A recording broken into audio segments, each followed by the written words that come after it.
मेरे लिए जीवन कोई संक्षिप्त मोमबत्ती नहीं है। यह एक प्रकार की शानदार मशाल है जिसे मैंने फ़िलहाल पकड़ लिया है और मैं इसे भविष्य की पीढ़ियों को सौंपने से पहले इसे जितना संभव हो उतना उज्ज्वल रूप से जलाना चाहता हूँ। इतनी सुंदर लाइन्स लिखी हैं हमारे जॉर्ज बर्नार्ड शॉ ने, जिनका नाम आपने सुना होगा, जिनके बिना इंग्लिश लिटरेचर का ड्रामा अधूरा है। कितना स्ट्रगल, कितना संघर्ष उन्होंने अपनी लाइफ में किया होगा, तब जाके उन्होंने इतनी बड़ी बात कही है। स्वागत है आपका मेरे चैनल पे जिसका नाम है स्त्री स्टोरी। मैं हूँ आपकी friend Sonika, again with a new vlog, inspirational motivational vlog. आज के इस व्लॉग में मैं आपके कुछ कमेंट्स के जवाब दूंगी और इन कमेंट्स में 2-3 बहनों ने जो कुछ भी मुझे पूछा है उसके सार रूप में मैं ये कह सकती हूँ, दे वॉन्ट अ स्ट्रेटजी, जिस पे एक वीडियो मैंने बनाया था और अपकमिंग डेज़ में एक आधे दिन में मैं बहुत कोशिश कर रही हूँ समय निकालने का। लेकिन एज़ यू नो कि पढ़ना भी है और मैं ये व्लॉगिंग वाला ये काम भी कर रही हूँ, तो आधा घंटा मुझे इसमें भी लगता है, स्पेंड करना होता है, जो कि नाइट में 2:30-3 बजे बैठ के मैं करती हूँ। तो थोड़ा सा टाइम का शॉर्टेज है, लेकिन मैं जल्दी कल या परसों तक मैं वीडियो अपलोड कर दूँगी। But still here in this vlog, in this video, मैं एक चीज़ आपको बताना चाहूँगी, आप इसको सजेशन मानिए, एडवाइस मानिए कि 2 things you have to do.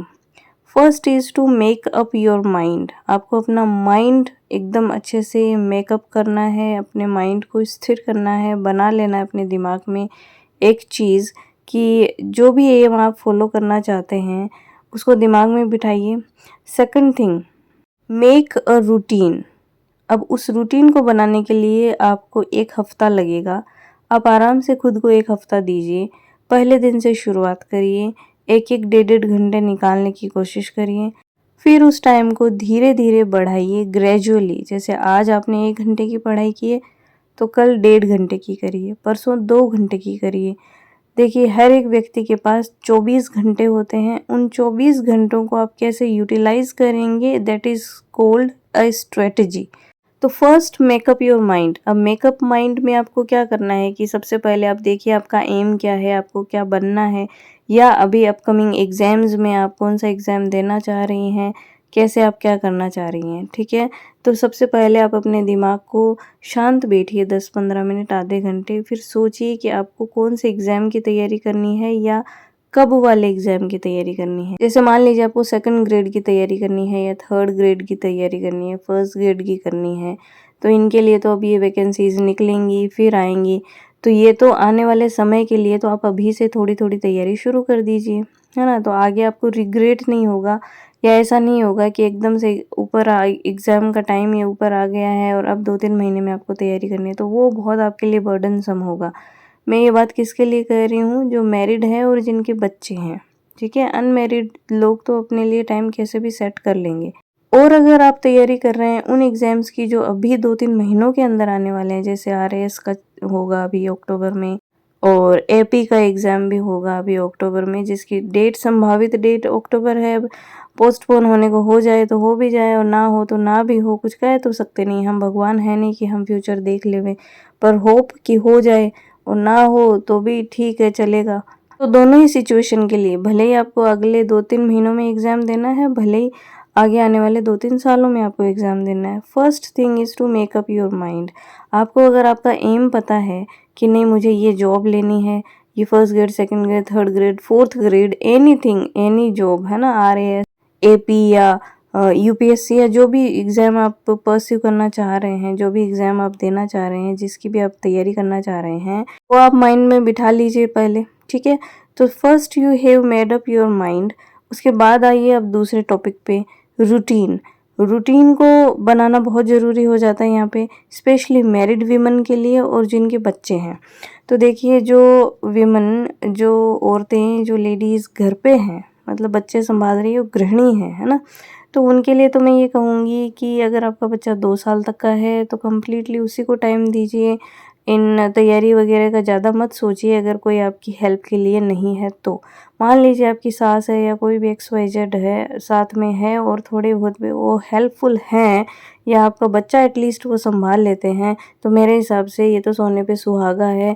आप काम करिए फटाफट घर का, उसके बाद आप 2-3 घंटे 4 घंटे जैसे भी हैं निकालिए अगर वो आपके बच्चों को संभाल लेते हैं तो। अगर आपको किसी भी तरह की कोई हेल्प नहीं है, जैसे मुझे मेरी अगर सिचुएशन लें तो मुझे किसी भी तरह की कहीं भी किसी भी तरह की कोई हेल्प नहीं है। इट मीन्स हेल्पर यहाँ नहीं मिलता, मेड यहाँ नहीं मिलती और घर वाले कोई है नहीं, मैं अकेली हूँ, हस्बैंड है, सुबह से शाम तक उनकी जॉब रहती है। तो वैसी सिचुएशन में अगर बच्चा 2 साल तक का है, 2.5 साल तक का है तो कंप्लीटली आप उसी को टाइम दीजिए। क्योंकि अगर आप ये सोचें कि घर भी सँभाल लूँ, बच्चा भी सँभाल लूँ और फिर खुद को भी सँभाल लूँ और पढ़ाई भी सँभाल लूँ, तो वो इतना पॉसिबल नहीं हो पाएगा और फिर आप एट लास्ट फ्रस्ट्रेशन निकालेंगे अपनी बच्चे पे। तो वो अच्छा नहीं माना जाएगा क्योंकि मैं खुद भी इसी सिचुएशन से निकली हूँ। मूड स्विंग्स बहुत होते हैं, फिर आपकी हेल्प करने वाला कोई नहीं होता तो थोड़ा आपकी प्रवृत्ति भी गुस्सैल हो जाती है, जैसे मेरे साथ हुआ। हालाँकि अब मैंने अपने आप को वापस डाई डाउन किया है, ढाला है अपने गुस्से को, लेकिन उस टाइम बहुत मूड स्विंग्स हो जाते हैं आपको कोई समझ नहीं सकता, आपकी मेंटल और आपकी फ़िज़िकल हेल्थ को कोई समझ नहीं सकता, ठीक है? तो ऐसी सिचुएशन में मैं आपको कहूँगी अगर बच्चा 2 या 2.5 साल तक का है, तो उसको ही टाइम दीजिए। अगर इससे थोड़ा बड़ा है, जैसे 2.5 साल का बच्चा काफ़ी समझदार हो जाता है, दूसरे बच्चों के साथ खेलना भी शुरू कर लेता है और नहीं भी करता है तो जैसे पापा के साथ बाहर चला गया कहीं पे या दादू या दादी कोई घर में है तो उनके साथ थोड़ा वो एन्जॉय कर लेता है। उनसे कहानियाँ सुनना और उनसे बातें करना और बच्चों को बहुत पसंद होता है। बातूनी होते हैं बच्चे, मेरे बच्चे को तो बातें बहुत आती है, उसके साथ तो कोई बातें करने वाला हो तो वो तो मुझे पूछे ही ना। And this is the reality. तो ऐसा थोड़ा बड़ा बच्चा हो जाता है ना, उसके बाद में आप थोड़ा टाइम निकालना चाहें, अपनी खुद की फ़िज़िकल और मेंटल स्ट्रेंथ के अकॉर्डिंग आप टाइम निकालना चाहते हैं तो निकल जाता है, कोई दिक्कत नहीं है। तो आपको शेड्यूल बनाना ज़रूरी है, ठीक है? तो आपका बच्चा अगर 2.5 साल से ऊपर का है तो आप बनाइए एक शेड्यूल। आप चाहे जॉइंट फैमिली में हैं, आप चाहे न्यूक्लियर फैमिली में हैं, आपको शेड्यूल बनाना ही पड़ेगा। शुरू में 1 डेढ़ घंटे 2 घंटे का शेड्यूल बनाइए, ईज़िली आप निकाल लेंगे। रात को बैठिए पढ़ने के लिए या सुबह अर्ली मॉर्निंग उठ के पढ़ने के लिए बैठ जाइए। अगर आप मान लीजिए रात को बैठ के 2-3 घंटे अगर आप कॉन्स्टेंटली पढ़ लेते हैं या अर्ली मॉर्निंग उठ के आप 4 बजे उठ के आप 6-7 बजे तक पढ़ लीजिए और उसके बाद आप घर के काम कर लीजिए 2-3 घंटे में। मेरे हिसाब से कितनी भी बड़ी फैमिली हो, अगर बड़ी फैमिली है तो उसमें देवरानी, जेठानी, सास और कई होते हैं या फिर हेल्पर लगा लीजिए, कुछ तो कोई ना कोई आपको सॉल्यूशन निकालना पड़ेगा। और अगर आप न्यूक्लियर फैमिली में हैं फिर भी आप मेरे हिसाब से ज़्यादा आप कितना भी ढीले तरीके से आप भी अगर काम करते हैं तो भी 3 घंटे में सारा काम ख़त्म हो जाता है। जैसे कि मैं भी करती हूँ, डस्टिंग भी हो जाती है उसमें, घर की साफ़-सफ़ाई भी हो जाती है, कपड़े वगैरह लगाने होते हैं मशीन वगैरह में तो वो भी मैं कर लेती हूँ और बर्तन वगैरह, नाश्ता, खाना सब हो जाता है 3 घंटे में ईज़िली। अगर आप फ़िज़िकली इतनी सही है, इतनी वीक नहीं है, ख़राब स्थिति आपकी नहीं है तो, नॉर्मल है तो कर सकते हैं। ठीक है, तो आप रात को या अर्ली मॉर्निंग 3 से 4 घंटे की सिटिंग बनाइए। अगर आपको थकान होती है शुरू में तो आप दिन में आधा 1 घंटा रेस्ट कर लीजिए, उससे आप उतना ही रिफ़्रेश फ़ील करेंगे। ठीक है, 4 से 5 घंटे की नींद ले लीजिए, 5 घंटे मेरे हिसाब से काफ़ी होगा।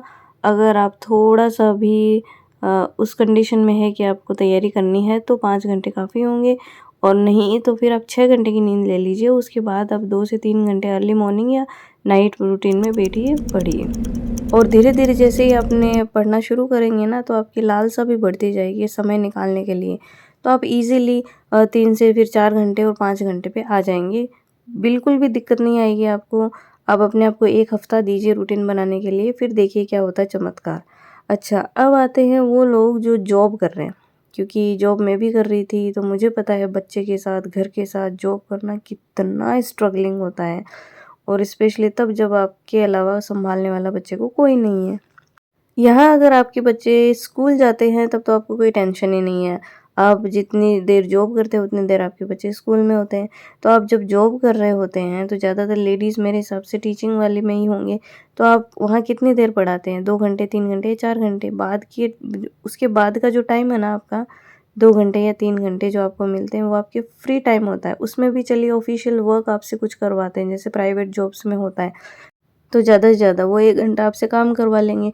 इसके बावजूद आपके पास 1 से डेढ़ घंटा बचेगा, उसमें दूसरी लेडीज़ जो स्टाफ़ है आपका और जेंट्स स्टाफ़ के बीच बैठ के बातें और गप्पे लड़ाने के आप वहाँ पे उस 1 डेढ़ घंटे का सदुपयोग करें, उसको उसको यूज़ करें, उसमें पढ़िए। क्योंकि मैं जब नेट कर रही थी तो मैं जॉब भी कर रही थी, घर भी था, सब कुछ था, तो मैं फिर वहाँ पे 1 भी मिनट वेस्ट नहीं करती थी। इवन क्लास में भी जैसे ही 1 आधा मिनट मुझे मिलता था कि मैंने बच्चों को थोड़ा प्रैक्टिस के लिए कुछ दिया हुआ है, वो 10 मिनट पढ़ के मुझे जवाब देंगे, करेंगे, तो उस दरमियान उन 10 मिनट का भी मैंने पूरा सदुपयोग किया है। मीन्स टाइम को का सदुपयोग करना आपको आएगा, तभी आप किसी टारगेट पे अपना अच्छा वर्क दे सकते हैं, उस टारगेट को आप अच्छे से फ़ॉलो कर सकते हैं।